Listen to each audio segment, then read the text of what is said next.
Millions are heartbroken after beloved star Betty White's death. I don't even like to think of it. The grandma everyone wanted to have. What did Betty pass on to Ryan before she died?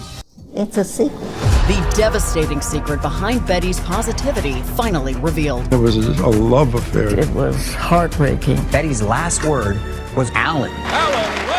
He'd say, "Will you marry me?" And I said, "Forget it. I'm focused on my career." But she regretted it until the very end. How do you get over it? You don't. Betty's heartbreaking secret finally revealed. One night we went to dinner and he gave me a jewelry box and I opened it and there's a lovely wedding ring. He said, "You might as well wear it. You're gonna say yes sooner or later." I got mad, I got furious, and I gave it back to him and I said, "Forget it." Betty defied expectations by choosing her own dreams over marriage. When we say that she was the first person on TV, it's literal. By her 20s, she was a fixture on television with her own show. And Betty always supported others trying to achieve their dreams. Betty White fights to keep a dancer on her show despite receiving threats. The first TV show that I'd ever been on. All through the South, there was this whole ruckus. They were going to take our show off the air if we didn't get rid of Arthur because he was black. So I said, "I'm sorry, but he stays." But while Betty was focusing on her career, someone caught her eye. How did you and Alan Ludden meet? Their love story began on the game show Password, where Alan was the host. What are your plans for the summer, Betty? Well, I'm going to do some... What did you have in mind, Alan? By the end of the year, he wouldn't say hello. He'd say, "Will you marry me?" Well, I thought that was such a joke. I mean, that's ridiculous. But Betty said no, not wanting to leave her career behind. Betty White reveals that she had 2 failed marriages. One reportedly ended because she wanted a career rather than kids. You consciously made the decision not to have your own children. I was committed to my career. But Betty remembered her mom's secret to happiness. My mother, she said, "Always try to look at the upside, not the downside. If you look at those negatives, you spoil all the good stuff, and it goes by and you haven't tasted it." It had suddenly dawned on me I was going to spend the rest of my life without him because of my stubbornness. And the next time Betty talked to Alan, she knew what she had to say.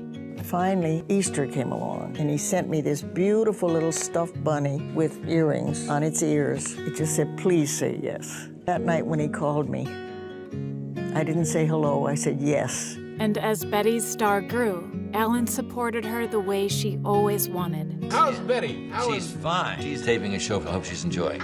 Love of my life. When you've had the best, who needs the rest? But when Alan's life was cut short, Betty put on a brave face. Betty cherished every moment of her life with Alan, who after nearly 2 decades together, became sick from stomach cancer. We didn't know that there was no hope until about 2 years before. We just made up our minds that we were going to make the most of the time we had. It made me sorry for the year that I kept saying no, I wouldn't marry him. And how do you get over it? You don't. In her darkest moment, Betty remembered her mom's words. My mother has the most wonderful approach to death. We know almost everything in the world, but we don't know what happens at that moment. So whenever we lose somebody, she'd say, "Now he knows the secret." I swear, somewhere in here, he'd tell me, you gotta keep going, and you gotta, shape up or ship out.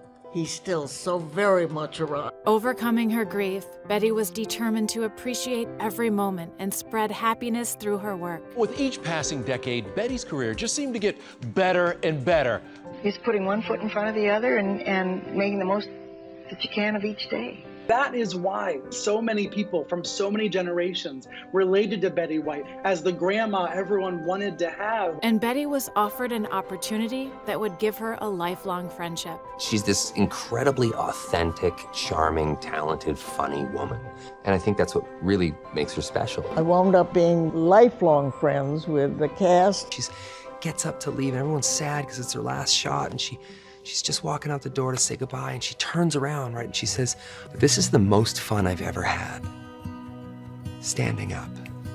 And when Ryan's dad died, Betty passed on her secret to happiness. Got to go say goodbye to my father, which was nice, but we had a lot of unspoken things that we would never get to sort out. Do you have any advice on grieving? The only thing that helps, really, is time. But then the good stuff, the permanent stuff, stays there. He never goes away. If you think of death as another adventure coming up, it doesn't hurt as much. And when Betty took her final adventure, she learned the biggest secret of all.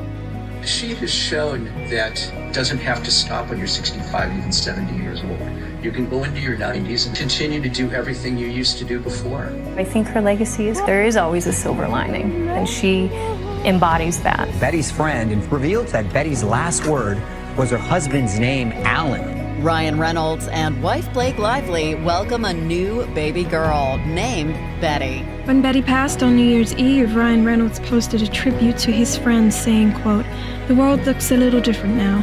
She was great at defying expectations. She managed to grow very old and somehow not old enough. We'll miss you, Betty. Now you know the secret."